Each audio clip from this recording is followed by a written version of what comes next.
started yet. Same as you.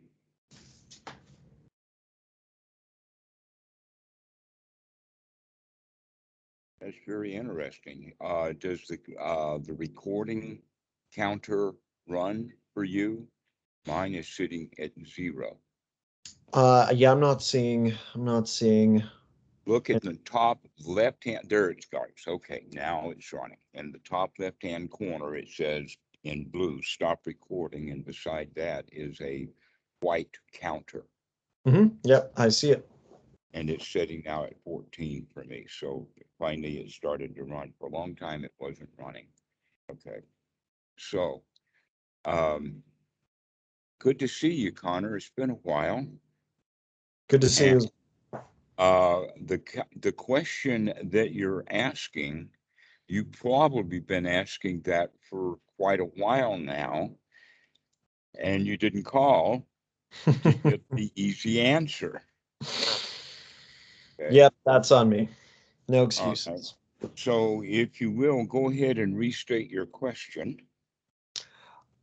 So I've been working a lot on my attitude, changing my relationship with my thoughts, and also been meditating up to an hour a day most days, either as an hour in the morning or a few sessions throughout the day to total that time. My focus has been improving, and specifically, I'm wondering where do I want to be tying all this together, or what does forward look like from here? That's a very, very typical Western question, which always indicates that wherever you are right now is not good enough and you've got to go someplace. Right? Yeah, certainly. Well, I think I'm making some progress, though, I wish you would stop. Well, I guess the initial reason I reached out to you to begin with was for guidance. So I didn't feel like I was just doing the same thing day in and day out. Right. And the guidance is, gosh, there's so many ways to talk about it, but the guidance is that when you arrived at some place that was your destination, then stay there. An example would be, have you ever heard of it's an old, out in the Middle Ages piece of literature called Pilgrim's Progress? I've not. Okay. The pilgrim is one who is going to a holy site. He's on a pilgrimage or he's going someplace. And that most Western meditators practice meditation that way, as if they were a pilgrim on the way to some holy place. Now, the question is, what happens when the pilgrim gets to his holy site? What does he do? Does he stay there or does he go to the next holy site? That in fact, one can be a pilgrim for on and on and on, going from one holy site to the next holy site. But a better thing for that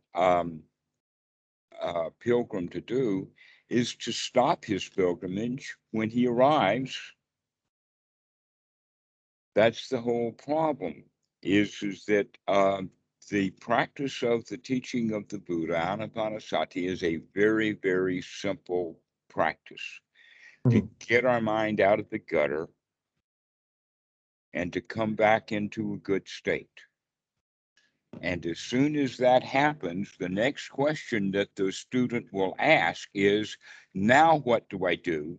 And the answer to that is get right back out of the gutter that you just got into, thinking that there was something to do. Come back out of that and just enjoy that you've already gotten where you need to be.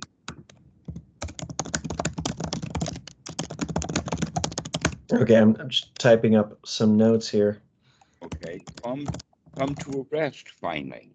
You've been on a journey for so long that you think now that the spiritual journey is a spiritual journey. In fact, the spiritual journey is brakes, not gunning your engine.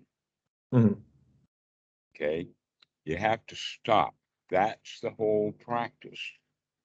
And it's really amazing that so many students really miss that point.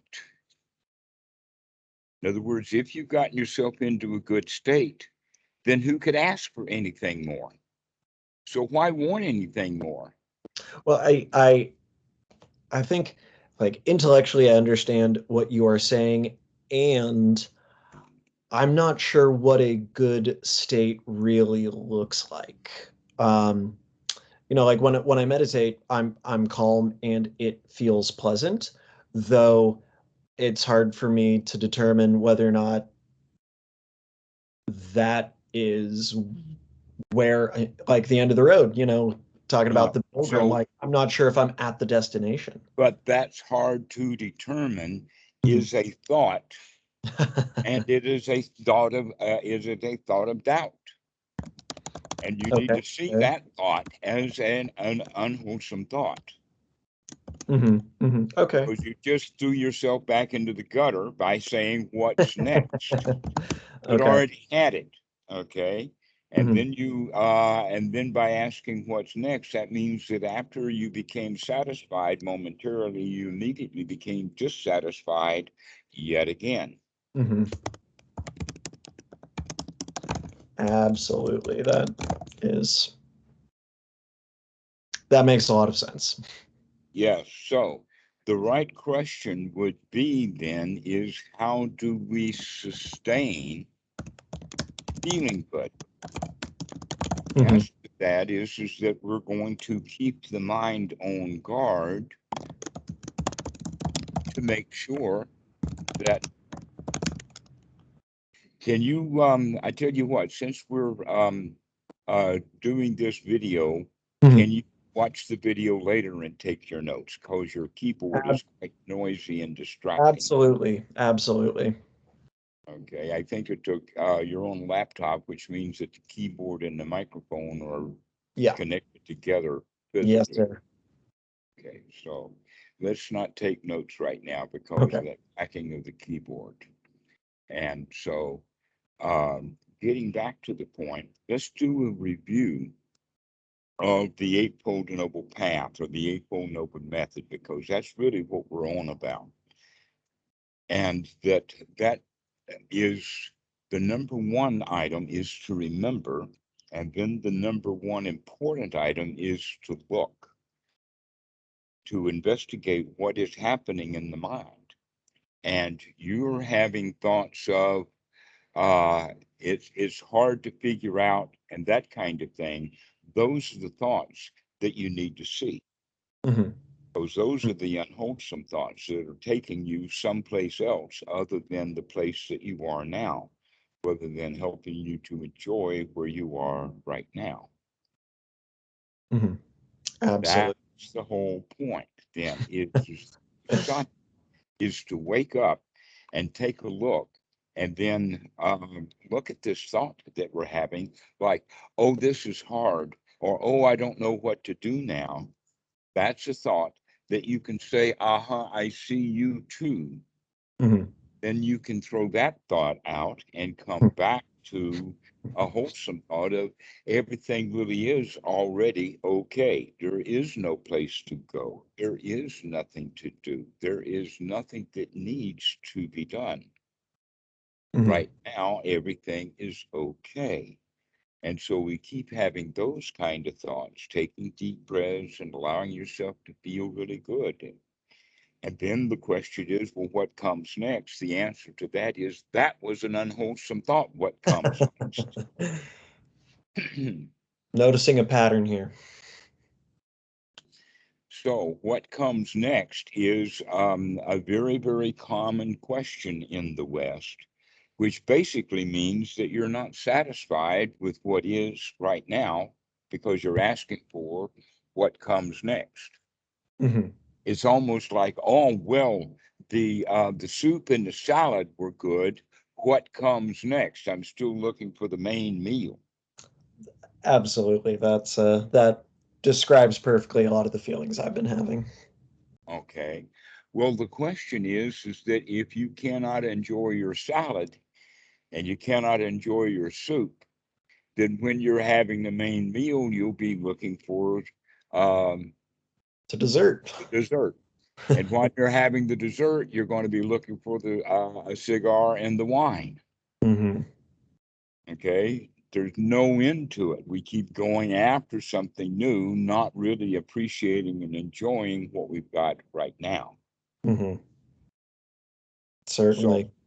this is where we need to begin to practice now, is that point of remembering that right now is okay already, that everything that needs to be done has already been done, because that's the thought that we're having right now, that there's no place to go, there's nothing to do, that whatever job that needed to be done was merely changing the mind from a job to be done into no jobs need to be done. And that was the only job that we needed.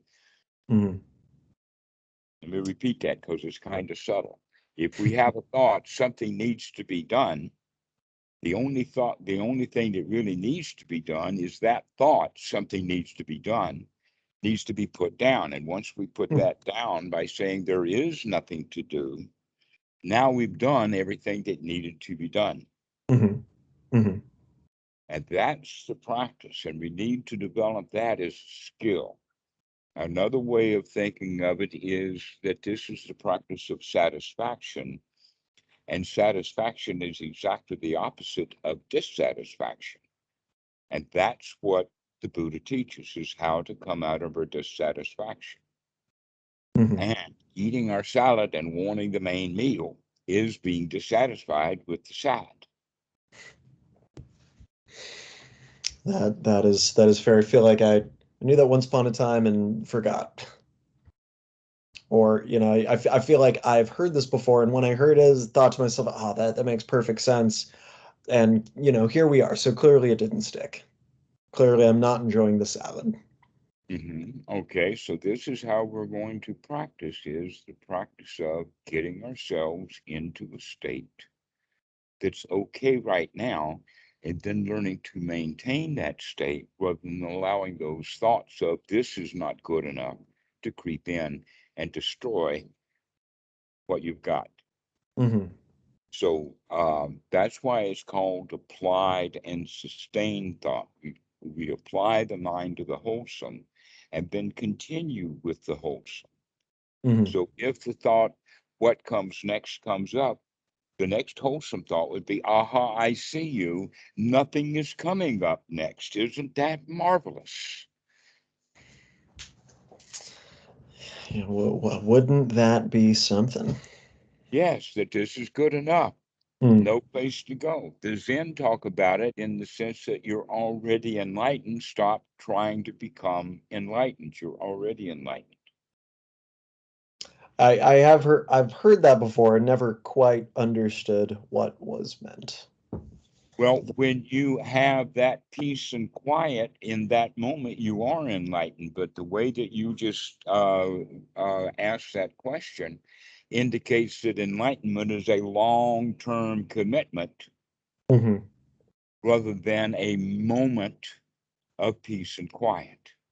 Mm-hmm. That right now you are enlightened. It's not, oh, you don't have to do any peace and quiet because you're so enlightened for such a long time that you can go make any kind of mess and hurt all the people you want to, and you're still enlightened. Mm-hmm. Right? That's the way that the Western mentality has. And I think a lot of it comes out of Christianity, with the idea that you get forgiveness and then go sin some more. Yeah. Okay. And so the better way of looking at it is just this particular moment. That's all that really matters. And if you've got the skills to handle this particular moment right now, then those skills will be there for the next moment when you need them. But if you have this moment that's let us say pleasant and nice and comfortable and satisfying and satisfactory, and then the thought comes up, what's next? There's going to be no end to those thoughts, what comes next. And that now what comes next means that you're not satisfied with what is. Mm-hmm. Mm-hmm. And so that's applied and sustained thought means to apply the mind to the wholesome and then keep applying it to the wholesome, keep doing this, keep reinforcing it. Think very much like that it's a big bucket or even a barrel, but a bucket under a spigot that's just leaky just a bit. Got one drop of water that forms, gets bigger as you watch it, and then finally falls. When Mm-hmm. that drop of water falls into the bucket, there's not much water in it. In fact, the splashing and the warmth of the bucket may indicate that there's not going to be hardly any of that drop that's left, but it still had an effect upon the bucket, so that the next drop may be able to take hold. And Mm-hmm. after a while, you see, all we're getting is this moment that comes in drops.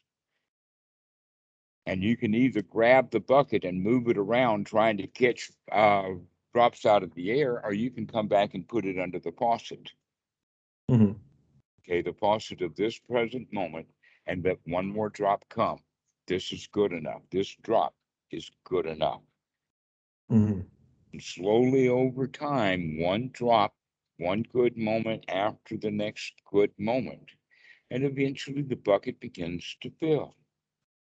But if you're dissatisfied with the one drop that you got, now you grab the bucket and you're hauling it all over the place trying to find another drop while you're not having the bucket under the faucet. And when the faucet did leak another time, you missed it. Gotta leave that bucket where it is. Got to leave the bucket where it is. Exactly. Now that we've got the bucket well placed, we leave it there and allow it to stay. In other words, those thoughts that says, "Oh, you got to move the bucket. You got to go someplace. You got to go do something," and you can say, "Wait a minute, settle down. No place to go. Another drop is coming. Everything's okay." You're already enlightened when you got the bucket under the faucet. Mm-hmm. I like that metaphor. It's a good one. Gotta keep that in mind. Mhm. So, with that in mind, now we can actually begin to increase the skill. If you think about it like this, the skill is requiring yourself to keep the bucket where it is, Mm-hmm. Mm-hmm. rather than wanting the bucket or the location to change or wanting something new. That this is good enough. This bite of salad is all we need. That's all I can do right now. Why am I thinking about steak when I'm actually chewing salad? Mm-hmm. Absolutely. Yeah. Let's think about the salad that we're chewing right now. So this is the way of practice, and we practice this over and over and over again. So the one skill then that's associated with this skill of applied and sustained thought is also by being able to apply the mind to the wholesome and talking ourselves into how nice things are right now, we begin to feel that way also. In other words, we're beginning to take control of the mind by putting the kind of thoughts in the mind that are wholesome thoughts, like leave the bucket where it is. A drop is coming. Mm-hmm. And then guess what?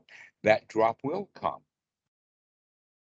And so we learn to control the mind, and by the learning to control the mind, we learn to control the mind by learning to control the breathing.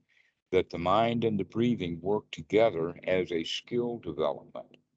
And Mm-hmm. so now we're just going to sit and breathe, consciously breathing, not expecting this breath to change or to be different or to get bigger or whatever. The question is, how long can you keep watching the breath?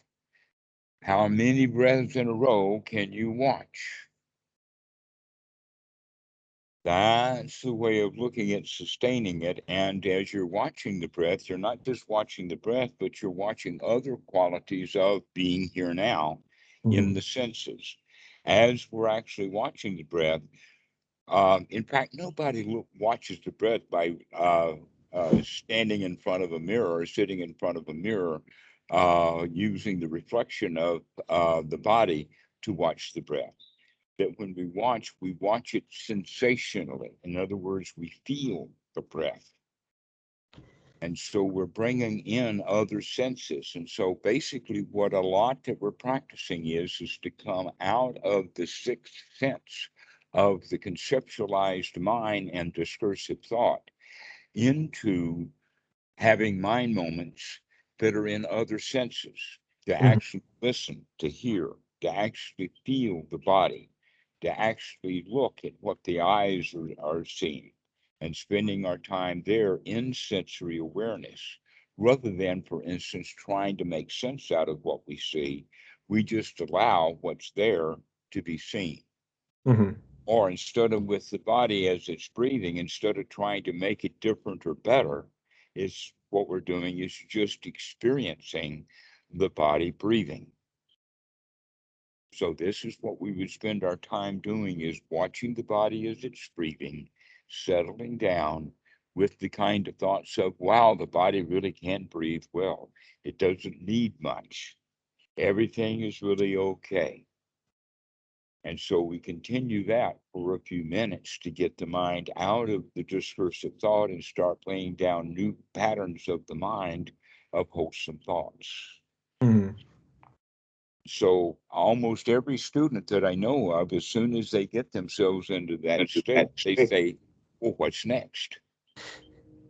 The answer to that really would be nothing next other than the next mind moment, which has more of the same pleasant state. Mm-hmm. Mm-hmm. That this is what we're developing, is the ability to get into a pleasant state and maintain it, rather than to getting into a pleasant state and then a more pleasant state and then a better pleasant state and then a higher pleasant state and then whoop-de-doo kinds of state. You know, that's what Westerners are looking for. I guess that is sort of what I had in mind when I made the call. Mhm. And so the answer to that is that getting in the habit of being in a pleasant state is much more useful, valuable, and wholesome over the long term than having the struggle of getting from wholesome to bigger wholesome to greater wholesome to up there way wholesome and then crash land again, and then up the mountain again and then crash land. It's better to find a plateau that has a gentle incline to where it feels like that we're walking flat, but in fact, um, the skills that we're developing is the skill of being able to maintain this state of satisfaction. Mm-hmm. That's what it's all about. And it's actually a very easy thing to do, but we have to remember it. So when you get yourself into that state of satisfaction, you say, okay, I'm going to be on guard to maintain this. I'm not trying to get it better. Just let me stay in that state of satisfaction. So when thoughts of this ain't good enough or I want more come up, we can grab them and say, Mm-hmm. aha, I see you, Myra. That's what's been keeping me unhappy my whole life, is wanting something better than what I've got. Now we're going to practice being very, very comfortable, satisfied, and happy with what we have right this very moment. Yeah, I think keeping that in mind at all times, that's going to be the hard part, or at least feel like Well, that. it's not hard. Just remember, see, you're wanting to do it all the time. I heard that, all the time and hard. Mm-hmm. The Mm-hmm. sati is that you wake up when you wake up and remember. So the sati is the skill that we want to bring. Mm-hmm. Another way of thinking about it is that um, you can think of dukkha, or falling into dukkha, as like landing flat on our face in the mud. And that the skill that we're developing is to getting out of the mud. Most Westerners think that the skill that they're developing is to stay out of the mud. Mm-hmm. And that's not possible. That's not possible. Mm-hmm. not for the beginner, not for a long time, that the skill that we need to develop is the skill of getting out of the mud, picking ourselves up, dusting ourselves off, and boogieing on down the road. That's the skill. And guess what? As we get very good at that, that means that we lay place down in the mud less often for less shorter periods of time. And as soon as we recognize that we're face down in the mud, we can pick ourselves up, clean ourselves off quickly. There's also the capability that you may, in fact, trip and begin to fall, but your skill of picking yourself up is so excellent right now that you don't wind up actually with your face all the way in the mud. You just tripped, but you didn't fall. Okay. This is the skill set that we're looking for. The not tripping is what the Westerners are looking for, and we're developing different skills than that. This is what the skill of sati is to remember to look at the fact that your face is in the mud. Get out of it. All right. Yeah. Guess I got a pretty muddy face now that I think about it. Well, all we have to do is just get up, clean off, and we're good. Awesome. One more time, one more time, one more time. Every time one of those unwholesome thoughts trips us up and lands us in the mud, we can get right back up. We don't have to wallow in the mud.